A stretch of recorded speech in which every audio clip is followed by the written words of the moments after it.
Sadto san panahon, sa lugar na Inggahoy Kanaan, dito nag-star si Jacob, kaapod ang 12 niya na bata na lalaki. Si Jose nasaro sa pinakaputo, ang paborito sa ama niya. Saro kaadlaw, nag-inop si Jose, naninsabi niya ini sa mga kamanghod niya. Inisip mo talaga na mamuno ka sa among entero? Tamili na inupan mo yon? Tama si Simeon. Paghuna mo, espesyal ka, tamili intagan ka san ama ta, sunabado na may manggas. Rubin, ikaw ang magurang.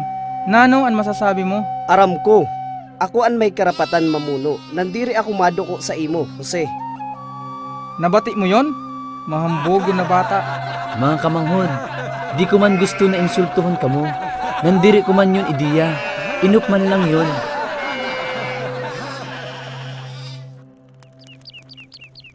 Si Jacob ang ama sa di na pamilya. Nagsamba sa Diyos na makapangyarihan. Nagpaimod ang Diyos kaniya nan inutro ang kasunduan kan Abraham, na lolo niya, nan kan Isaac, na ama niya. Benjamin! Pakadi na si Papay. Si Benjamin, ang pinakapadaba ko ng mga bata. Diin ka po, hali, Papay. Sa altar. Nagsamba sa Diyos? Mao, na nakaistorya niya ako. Sinabi niya, na pirmi kita niya uupudan. Pagpapalao niya ang pamilya ta, nan magiging pagpapala man kita sa bilog na kinabaan. Kita? Paano kita magiging pagpapala sa bilog na kinabaan? Diri ko aram yun.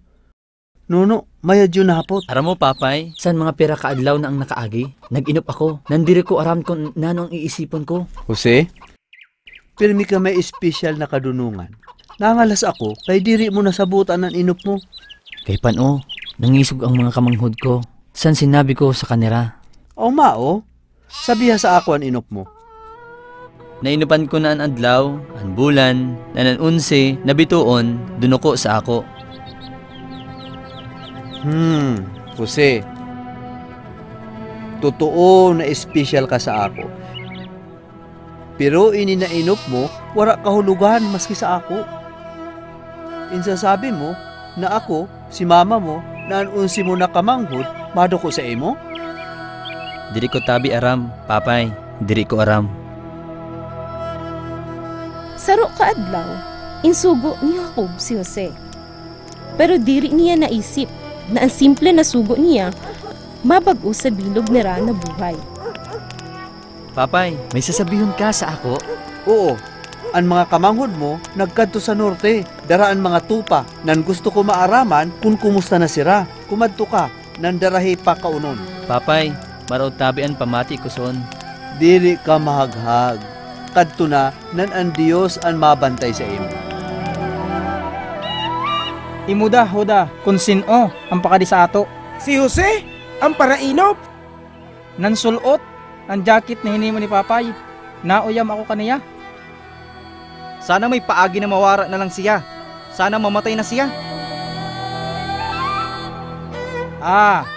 Pag pinatay ta siya, pili tayo sabihon kan Papay na ang lagalag na hayop. Ano nabot nan, kinaon siya. Simeon, habo ta masala sa pagkamatay ni Jose na kamanghod ta. Siguro itapok ta na lang siya sa buho. Tama si Ruben. Nan pag tinapok ta siya sa buho, mamamatay man lang yon. Kumusta? Inpakadi ako ni Papay. Basi mabisita ka mo. Niyan mabasol ka, kay nagkadi ka para inot. Nanoin sasabi mo, Simeon? Jose, dako pa.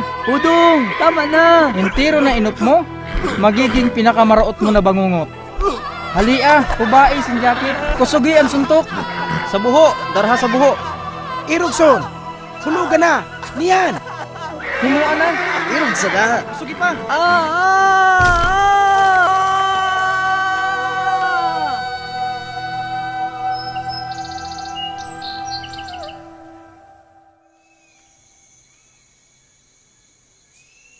Diri na siya naghihiwag.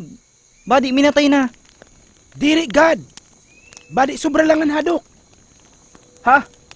Naimod niya nitsura san batog tasuntukon? Gustuhon ko yato himuon.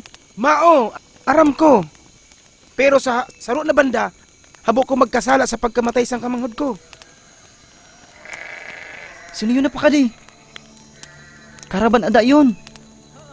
Mao, bagaan pa kadto sira sa Ehipto. Karaban. Nan halos sigurado na madara sira sa mga uripon. Tama?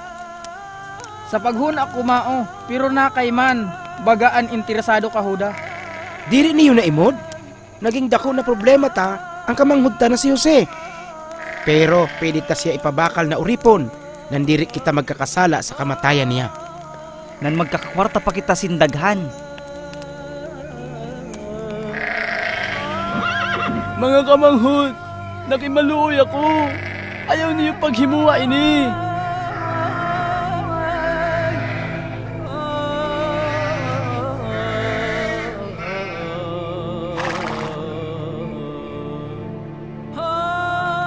Mga bata ko, insugo ko si Jose, nahanapon ka mo. Naagihan ka mo?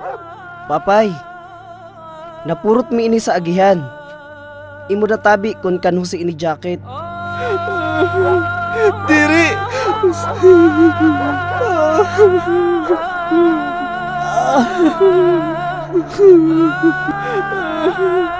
Diri! Jose, bata mo. Jacket niya ini. Minatay na siya. Tinurungan siya sa mga lagalag na hayop. Akay di ako nagbati sa imo. Papay, patawad kay nangyari yun. Pabayai ako. Naumundo ako sa pagkamatay ni Jose hanggang mamatay ako.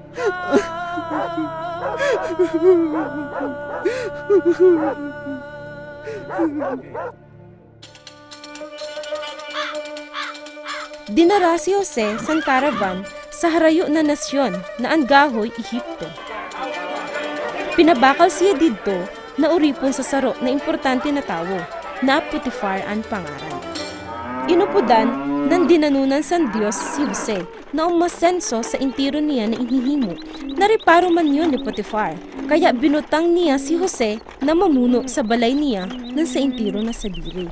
Mayad na adlaw tabi, Kuya Putipar. Mayad na adlaw ate. Jose! Yadi sa ako ang lista san intiro na hayop ng mga inani. Salamat, Jose. Diri na talaga ako nahaghag. Batog sang binutang ko ikaw na mamuno sa intiro.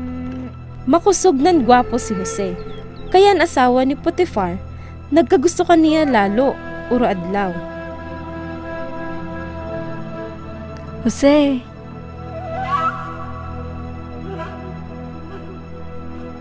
Nagahoy ka, ate? Jose! Nano tabi ang ipahimo mo? Diri mo aram. Nagustuhon ta ikaw. Ate! Rani sa ako. Kaputi ako. Jose! Pero diri ko ng God. Dirigi ako. Marauton yada nakasalaan sa Dios nan sa amo ko na si Putipar. Pan umuyada ipahimo sa ako. Pano?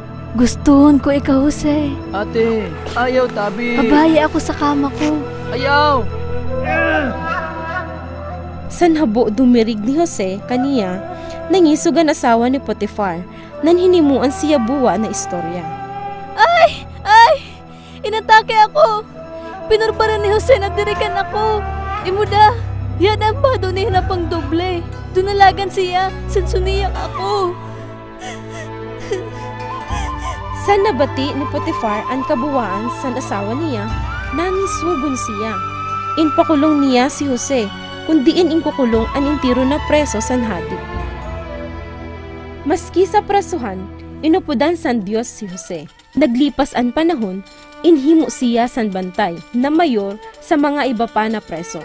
Nansaro sa kanera ang paraasikaso san inumun san hadi na si Faraon. Kumusta ang turog mo kagabi? Malainon. Mainup ako na nagpapagag sa ako mag-aga. Inop, kaya ko ikaw danunan doon. Ikaw, nakapaliwanag ka sa mga inop? Ang Diyos lang ang makahatag san kahulugan, sabiha sa ako ang inop mo. Sa inop ko, naimod ko ang sanga na may tulo na rawog san ubas. Nan pinuga ko ang ubas, nan hinimo na arak basi inumon san hadi na si Faraon. Wara ikahaghag, mister. Ang gusto sabihon san inop mo, sa sulod san tulo ka adlaw, paluwason ka san hadi sa pirusuhan, nan ibabalik ka sa dati na trabaho. Kadi ani sada? Mister, pag nakaluwas ka na didi, dumduma buman ako kay salaan pagkapabakal sa ako na uripon. nanura ako hinimo na dapat ko ikakulong. Nangyari ng gad kunano ang sinabi ni Jose. Nakabalik sa palasyo ang para asikaso sa ninumon, pero nalimutan niya si Jose. Kaya nakakulong lang si Jose. Diri nalimutan ni Jacob ang bata na si Jose. Namunduon siya sa pagkamatay ni Jose sa sulod sa daghan na taon. Salamat, Benjamin. Kani daw didi, kay kuguson ko ikaw. Benjamin, ikaw lang ang konsuelo ko. Diri ka maghali sa awaton.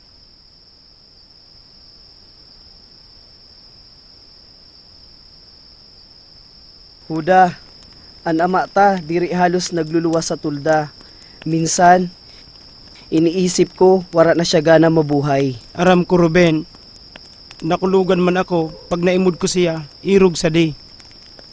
Kung pwede talang ibalik si Jose. Saro kagabi, si Faraon, nahadi sa Ehipto, nag-inop, nang grabe ang pagkahaghag. Inpagahoy niya ang intiro na madunong na tao, ng mga magikero. Pero wala sa nakapaliwanag sa inop niya.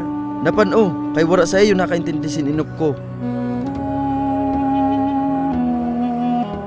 Mahal na ade, nadumduman ko lang ang soltero na nakilala ko sa napriso ako. Pinaliwanag niya ang inop ko.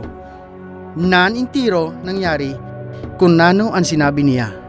Talaga, kung totoo yun, di dara na tulos ang soltero sa ako.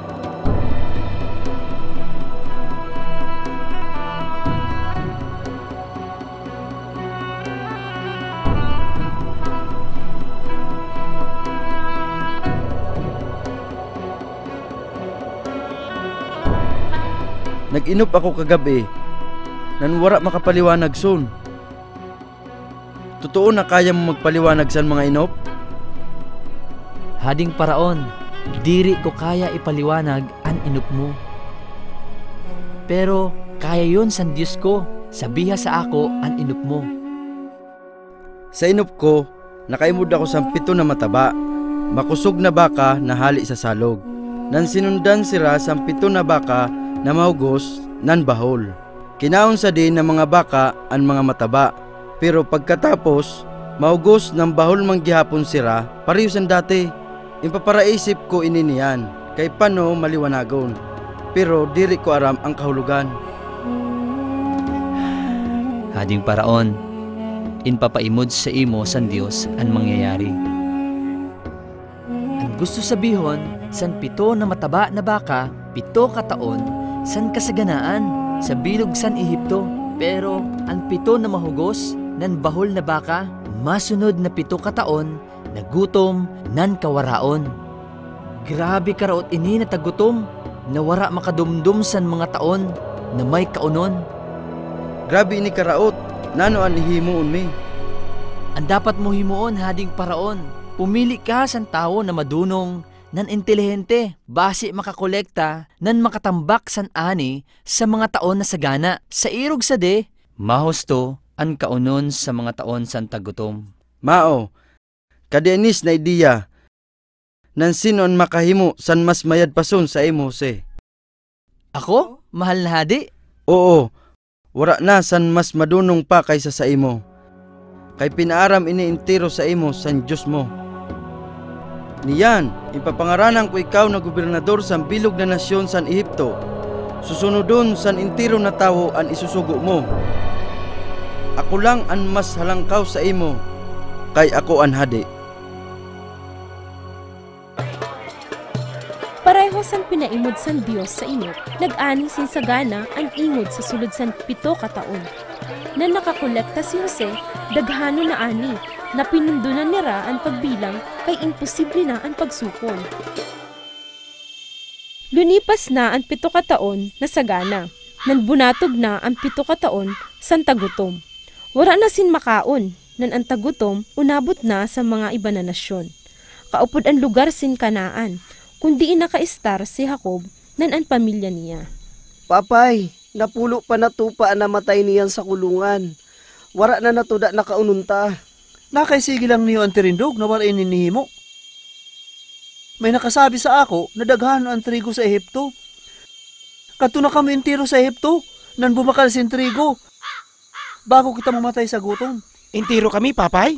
Mao, intiro kamo, pwera si Benjamin. Bilin siya didi sa ako.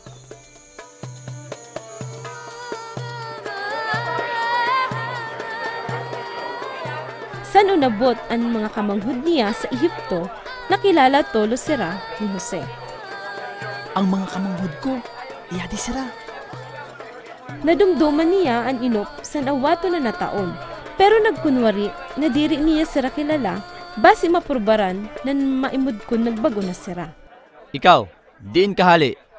Sir, sa Kanaan, na nagkadi kami kay mabakal sin trigo. Mabakal trigo, di ako naniwala. Mga espiya kamo na nagkadi basi maaraman ang kaluyahan sa nasyon mi. Diri, sir. Lusi kami na magkamanghod sa saro na ama. Ang pinakaputo, yadto sa balay. Nan ang saro mi nakamanghod, wara na. Mga matanos kami na tawo. Diri kami mga espiya. Mao ang sabi ko.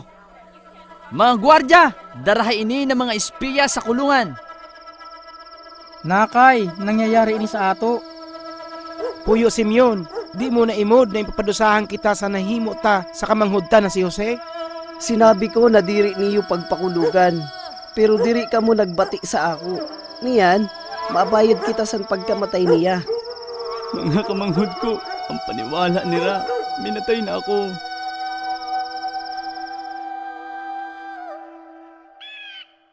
Nagdesisyon ako na kaluuyan kamo, nan intatagan ko kamo tsansa na patunayan na totoo ang insabi niyo. Mabibilin ang saro sa iyo didi sa preso, nan pwede na kamo magdarasan kaunon pabalik sa pamilya niyo.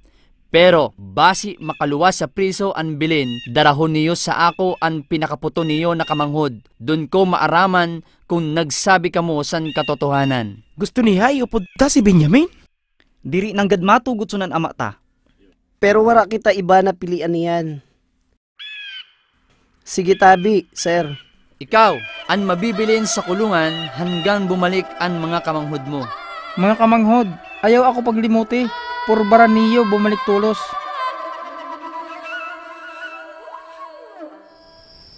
Lunipas ang daghan na bulan, nanan kauno na dinaran ni Rahali sa Ehipto, madali na maubos. Papay, mabalik na kami sa Ehipto.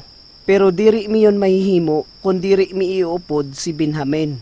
Diri, sinabi ko na sa iyo, diri. Papay, paupod na sa ako. Nangako ako na aatamanon ko siya, nan kung diri ko siya darahon pabalik, basulon mo ako hanggang buhay ako.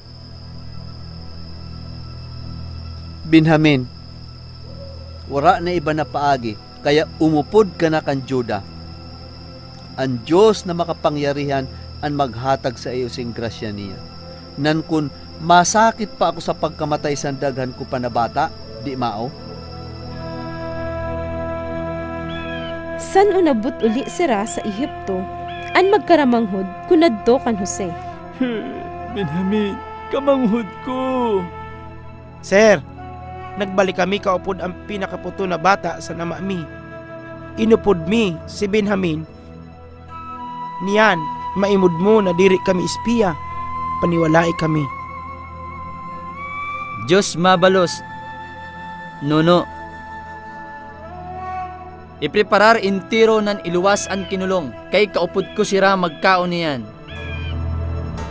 San sumunod na adlaw, sinugo ni Jose ang mga tawuhan niya, na punuon san trigo ang sako san mga kamanghod niya. Pero basi mapurbaran pa ang mga kamanghod saro pa ka beses. Kinaistorya niya ang katiwala na ibutang ang pilak niya na tasa sa sako ni Benjamin. Hunali na sa Ehipto ang mga kamanghod ni Jose. Pero san pakadto na sira sa Kanaan, sinugo niya ang katiwala na sundan sira. Naghanap sira sa kada sako hanggang naimod nira ang tasa sa sako ni Benjamin. Kaya ang magkaramanghod puno san hadok, bunalik kay hinampang uli kan Jose. Nano ini na hinimo niyo sa ako, kinalit ang tasa ko. Sir, diri mi papatunayan sa imo na inosente kami. Impapadusahan kami sa Dios sa sala mi. Kaya niyan, nagbalik kami intiro, basi maging uripon mo.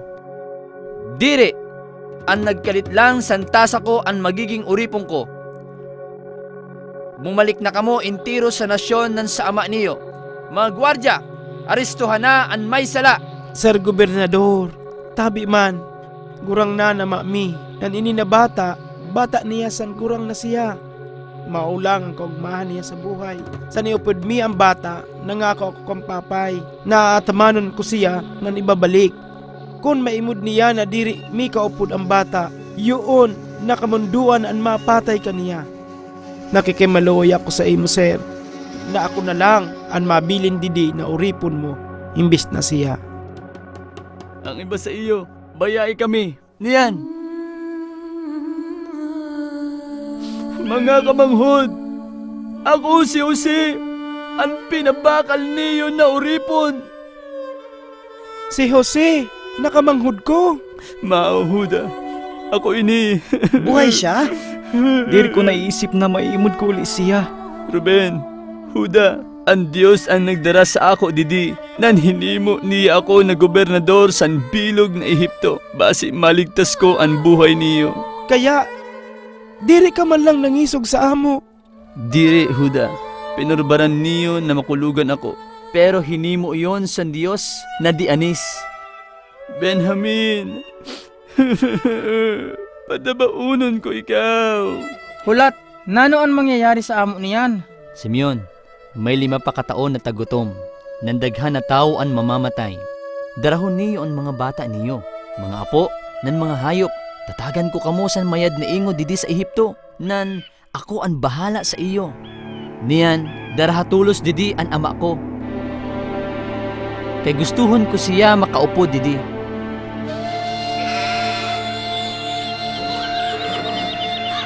Bago bayaan ni Jacob na san pamilya niya ang lugar nira, inkaistorya siya san Diyos. Isabihan siya na diri mahadok magkadto sa Ehipto. Nangako ang Diyos na uupudan sira, nang saro kaadlaw, dadarahon uli ang lahi niya pabalik sa lugar sa Kanaan, para sa tinuga niya para Abraham nag-isa. Jose, bata ko. Papa, napung-ahon ako sa imo. Umahon ang Diyos san ama ko na si Isaac. Pinagpala niya ang pamilya ko, pareho sa tinuga niya.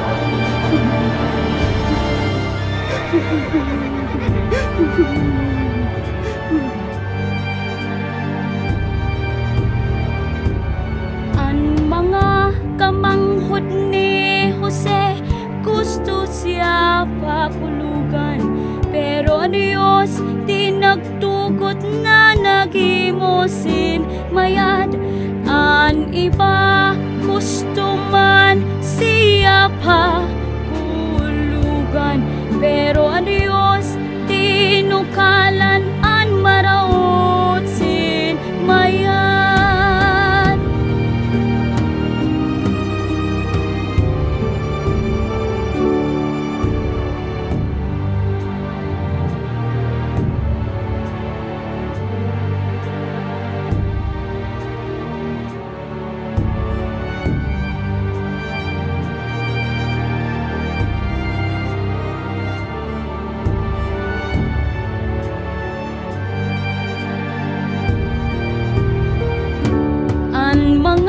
Kamanghod ni Jose, gusto siya pakulugan, pero ang Diyos di nagtugot na naghimusin mayan. Ang iba gusto man siya pakulugan, pero ang Diyos tinukalan ang maraot sin mayan.